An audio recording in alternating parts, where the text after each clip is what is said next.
इंद्रियां इतनी प्रबल तथा वेगवान हैं कि वो उस विवेकी पुरुष के मन को भी बलपूर्वक हर लेती हैं जो उन्हें वश में करने का प्रयत्न करता है। बहुत कमाल की बात कही गई है, जो कि बार बार ये बात भागवत गीता में नहीं बोली गई है। अब होता क्या है कि जब कोई चीज़ बार बार नहीं बोली जाती तो उसको लोग डिस्कार्ड करने लगते हैं, जबकि एक श्लोक पूरी किताब पे भारी पड़ता है। इंद्रियां इतनी प्रबल तथा वेगवान है। प्रबल मतलब क्या होता है? डोमिनेंट। वेगवान मतलब क्या होता है? बहुत तेज। कि वे उस विवेकी पुरुष के मन को भी बलपूर्वक हर लेती हैं। इंद्रियां क्या होती हैं? हमारे जो 5 सेंसेस हैं, जो हमें बचपन में पढ़ाया जाता है, smell, taste, vision, hearings, touch, है ना। यही अभी यहाँ पे इंद्रियों की बात हो रही है। सॉरी, थोड़ा मुझे जुकाम है। तो एग्जैक्टली इसमें क्या कहने की कोशिश करी जा रही है? पॉइंट क्या है? What is the point of Krishna over here? Point ये है कि भाई, आप सोच के अपने मन को कंट्रोल नहीं कर सकते हो। कि मैं सोच लूँ कि मेरा मन गलत कामों में ना जाए, कि मैं सोच लूँ कि मेरा मन सिर्फ पढ़ाई करे तो सिर्फ पढ़ाई ही करे, कि मैं सोच लूँ बस। ये सोच जो है ना, कि मैं सोच लूँ और समझ लूँ, सोच लूँ समझने से कुछ नहीं होता है।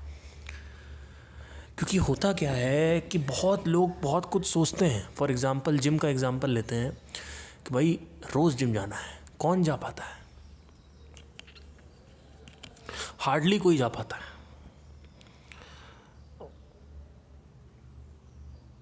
तो यहाँ पे क्या बात करी जा रही है कि इतना ज़्यादा प्रबल और वेगवान है हमारी इंद्रियां, जो 5 सेंसेस हैं, कि इसको स्टिमुलेशन चाहिए ही चाहिए। इसको it wants to stimulate, you no.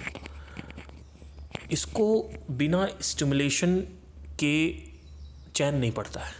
जो मन है हमारा जो मन है वो 5 इंद्रियों से डायरेक्टली कनेक्टेड है, ठीक है। और हमारी जो बुद्धि है वो, क्योंकि हम क्या करते हैं कि हमने कभी मन की प्रकृति को समझा ही नहीं। हमने समझा बिजनेस की प्रकृति को, हमने समझा किसी इंसान, दूसरे आदमी, लड़कियां कैसे सोचती हैं, ये हमारी प्रकृति चल रही है सोचने की।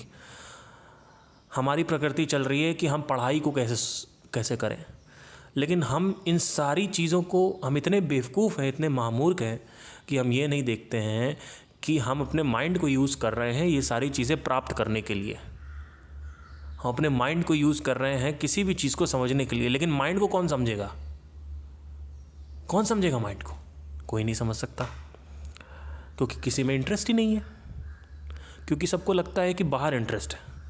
जबकि अगर आप अपने माइंड को समझ लेते हो तो बाकी के जो इंटरेस्ट हैं उनको निभा पाना अच्छे तरीके से बहुत पॉसिबल हो जाता है। इनफैक्ट पॉसिबल क्या, वो हो ही जाता है। फिर आप उसको मतलब आप ये नहीं कह सकते कि मैं कर नहीं पा रहा हूँ, वो होगा। जो आप चाहोगे वही होगा।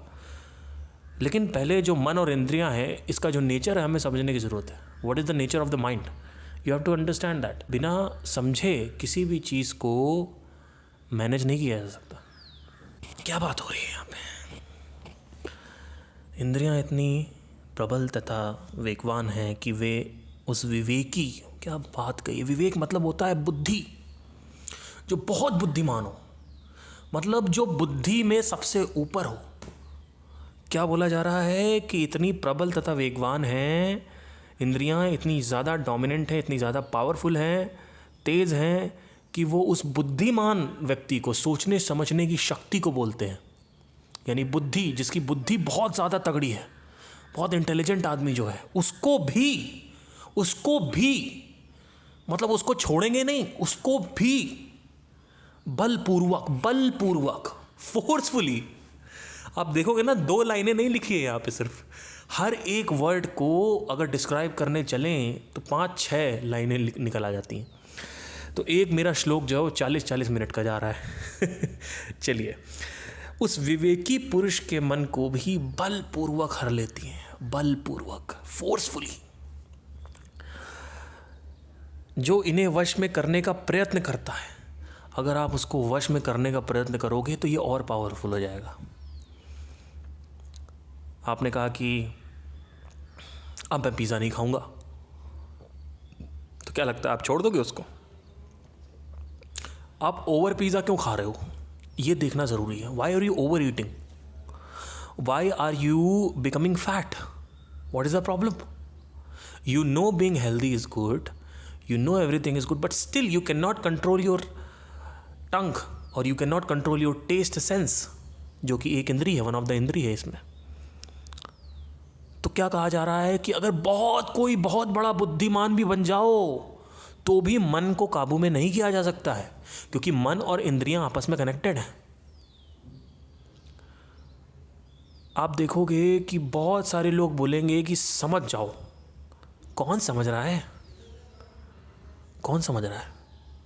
इतने वीडियोस आते हैं जिसमें समझाया जाता है ये नहीं करना चाहिए, वो करना चाहिए, ये नहीं करना चाहिए। कौन कर रहा है? कौन समझ रहा है भाई? किसको समझ आ रही है?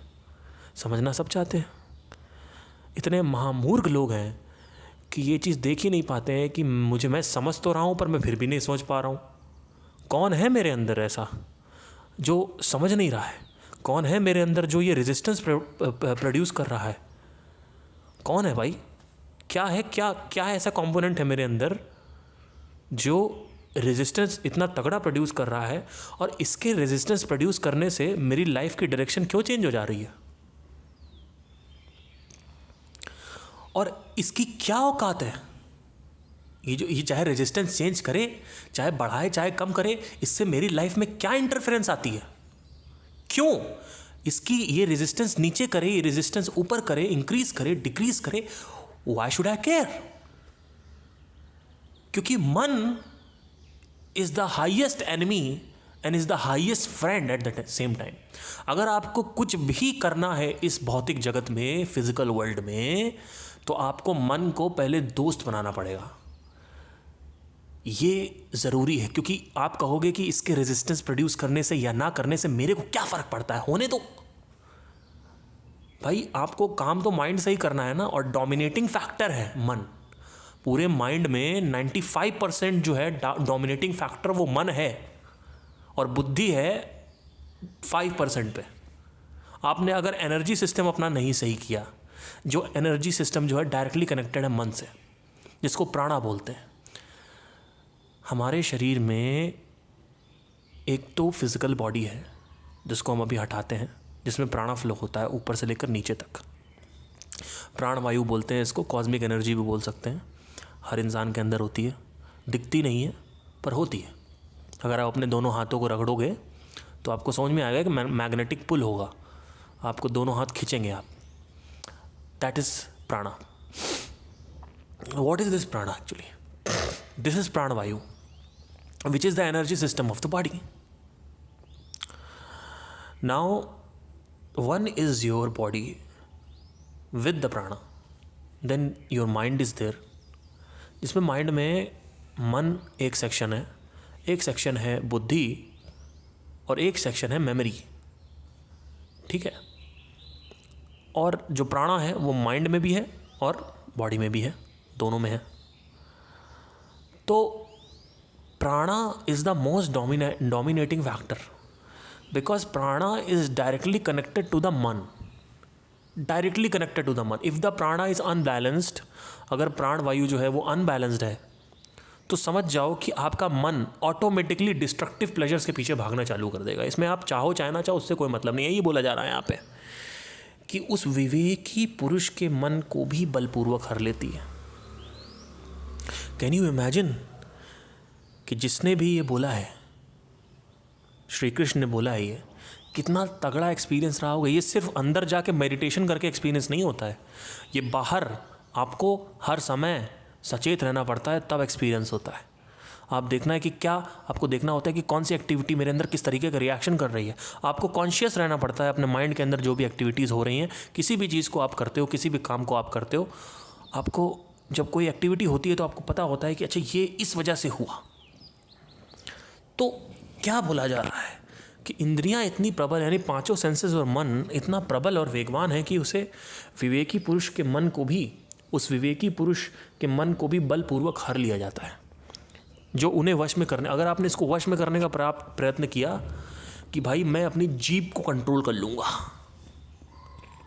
जीभ को कंट्रोल कर लूँगा, तो आप कहीं ना कहीं देखोगे कि अगर वो कंट्रोल हो भी रहा है तो थोड़ी दिनों बाद वो छूट जाता है, फिर से वापस आप बैक टू नॉर्मल उस पर आ जाते हो, डाइट आपकी जो है। तो यहाँ पे क्या कहा जा रहा है कि इंद्रियों को बुद्धि से बस में नहीं किया जा सकता।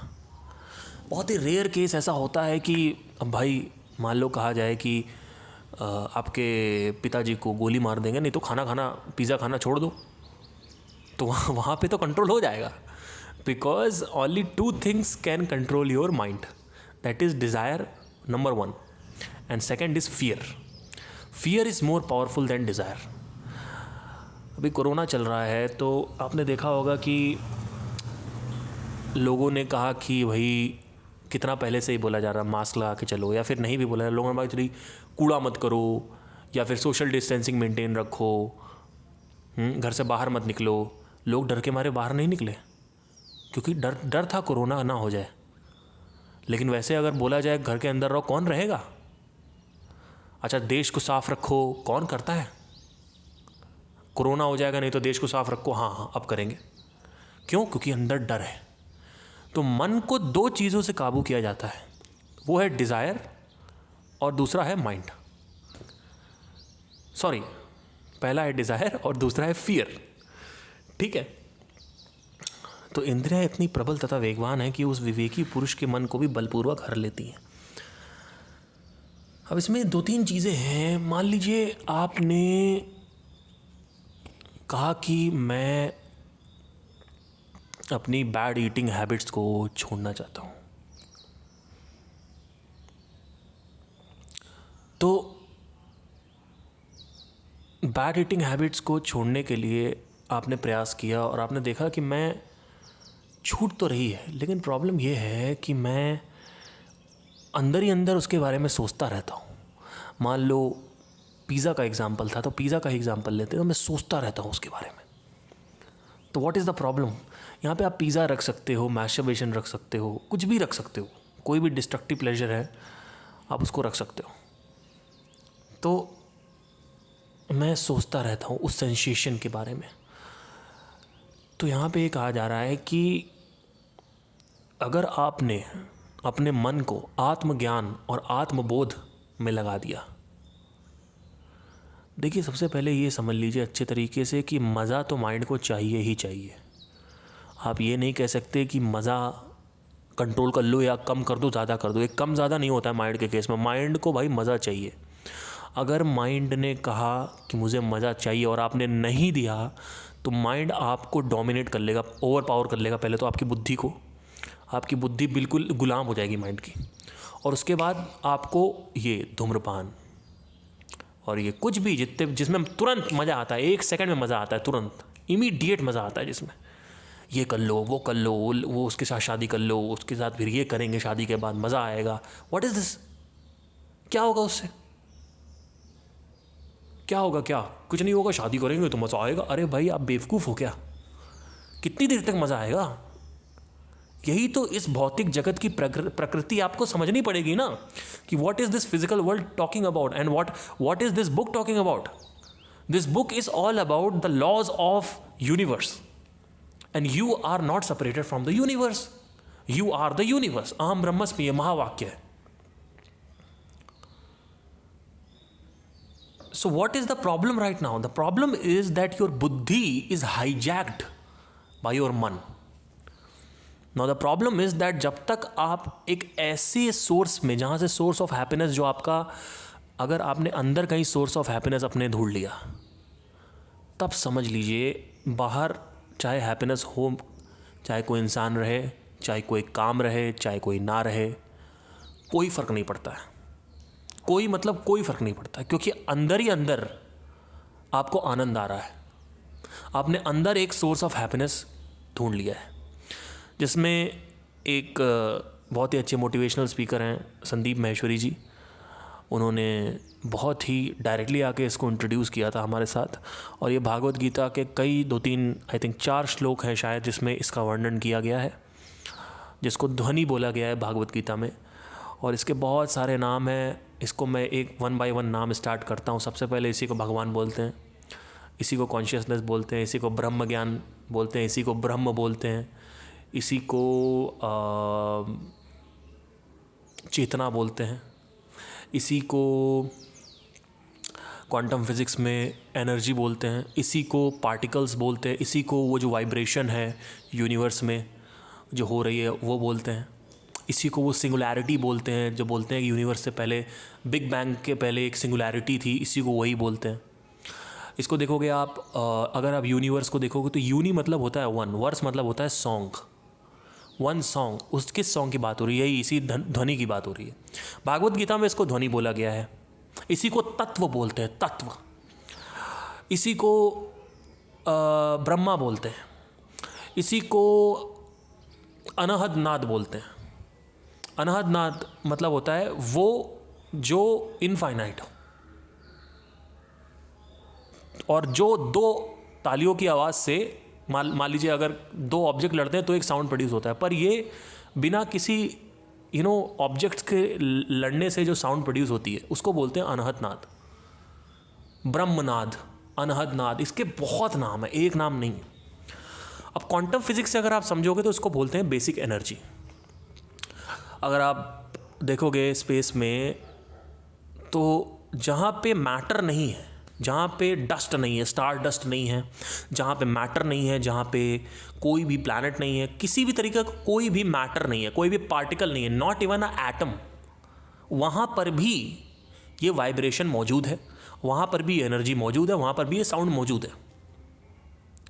और हर एक चीज़ के अंदर, चाहे वो सुई हो, चाहे वो हाथी हो, चाहे वो इंसान हो, चाहे वो घास हो, चाहे वो कोई इंसेक्ट हो, चाहे वो पॉटी हो, चाहे वो पानी हो, चाहे वो अग्नि हो, चाहे वो सूर्य हो, कहीं भी कुछ भी हो, अगर आप जूम इन करोगे एक इलेक्ट्रॉन माइक्रोस्कोप से लगा के तो everything is vibrating, and where there is a vibration there is a sound, always remember this. So everything is, if you zoom in a particular object you will find atom और let's say molecules, बहुत सारे molecules मिले, उसमें से कोई एक molecule उठा के उसको जूम इन करोगे तो आपको एटम मिलेगा। एटम को जूम इन करोगे न्यूट्रॉन, प्रोटॉन, इलेक्ट्रॉन, और जूम इन करोगे तो आपको क्वार्क्स मिलेंगे जिसको सब एटॉमिक पार्टिकल बोलते हैं, और जूम इन करोगे तो जीरो पॉइंट एनर्जी बोलते हैं। उसी एनर्जी को बोला जाता है साउंड ऑफ साइलेंस, जो संदीप महेश्वरी जी ने बताया था। और या बहुत सारे अलग अलग इसके नाम हैं, कुछ भी इसको कहा जा सकता है। अब प्रॉब्लम यह है कि वो एकदम बेसिक है, मतलब बिल्कुल जो फॉर्म इस मटेरियल से, ये जो एनर्जी है, ये जो सब्सटेंस है, इसको ये जो तत्व है, ये जो साउंड है, इससे फॉर्म्स बनते हैं। एक पहाड़ की तरह समझो इसको कि एक पहाड़ है, जब पहाड़ दिखने लगे तब समझ लो कि फॉर्म बन गया है, और जब पहाड़ की जो वैली है जब डिक्लाइन हो रहा है तो समझ लो कि फॉर्म मिट रही है। लेकिन एंड में आप देखोगे तो जिस ज़मीन पे वो पहाड़ बना और मिटा वो ज़मीन ये है। तो अल्टीमेटली आप देखोगे कि अगर इसको क्वांटम फिजिक्स से भी देखोगे, अब 10,000 साल पहले मान लो शास्त्र लिखे गए थे, हमारे जो योगी हैं, ऋषि मुनि थे हमारे, अब वो इसको यार क्वार्क्स थोड़ी बोलेंगे या एटम थोड़ी बोलेंगे, वो क्या बोलेंगे? वो तो अपना टर्म देंगे ना, संस्कृत टर्म। तो उन्होंने अपना टर्म दे दिया, उन्होंने बोला ध्वनि है। तो जब आप इस ध्वनि को सुनने लगते हो रेगुलर बेसिस पे, तो आपका जो प्राणिक बॉडी है, यानी जो प्राणा है, मैंने अभी थोड़ी देर पहले बात करी थी कि एक मन है, एक बॉडी है, एक प्राणा है, एक मेमोरी है। तो जब आप देखोगे, जो इसको सुनने लगोगे, तो वो चीज़ अपने आप सही होने लगती है। यानी जो मन है आपका, वो धीरे धीरे धीरे धीरे धीरे शांत होने लगता है, बहुत शांत हो जाता है, बहुत शांत हो जाता है। इतना शांत हो जाएगा कि आप कहोगे कि आपका मन कहेगा कि बस बैठे रहो एक जगह, कुछ करने की ज़रूरत नहीं है, बिल्कुल कहीं भागने की ज़रूरत नहीं है। आपका मन ये खुद कहेगा, अभी आप अपने मन से कह रहे हो कहीं भाग मत भाई, अब आपका मन कहेगा कि कहीं भागने की ज़रूरत नहीं है। फिर आप अंदर से बोलोगे बुद्धि के थ्रू कि चल ये काम कर, तो आपका मन करेगा। अब आप मन के ऊपर सवार हो चुके हो, अभी मन आपके ऊपर सवार है।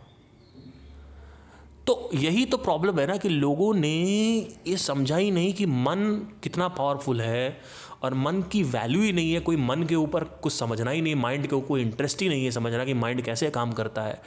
क्यों? क्योंकि किसी ने समझाया नहीं। किसी ने क्यों नहीं समझाया? क्योंकि वो महामूर्ख है।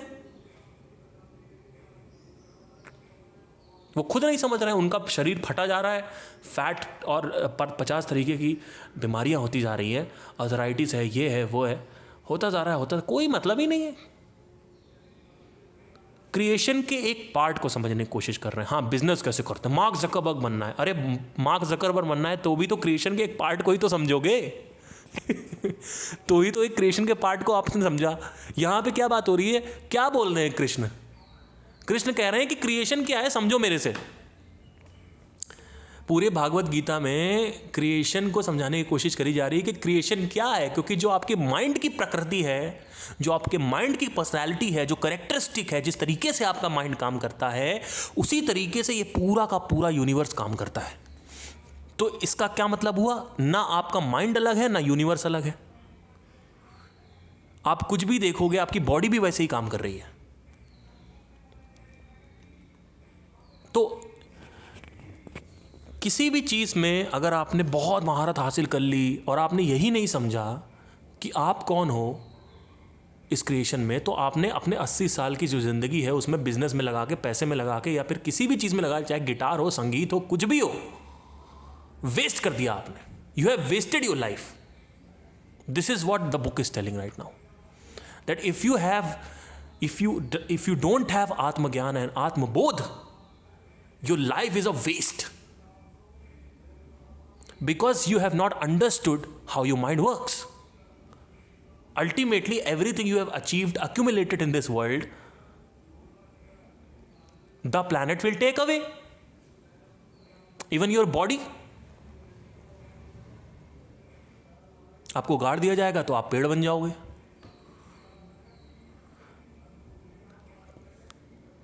यहां पे ये बोला जा रहा है कि इंद्रिया इतनी प्रबल है, वेगवान है कि उससे विवेकी पुरुष, विवेकी मतलब क्या, बहुत बड़े कहीं के ज्ञानी हो, बहुत बड़े आप कहीं के ज्ञानी हो, सुपर्ब आपकी जो इंटेलिजेंस है वो पता नहीं कहां जा रही है, लेकिन आपने खुद को नहीं समझा तो आपने कुछ नहीं समझा। You have wasted your life.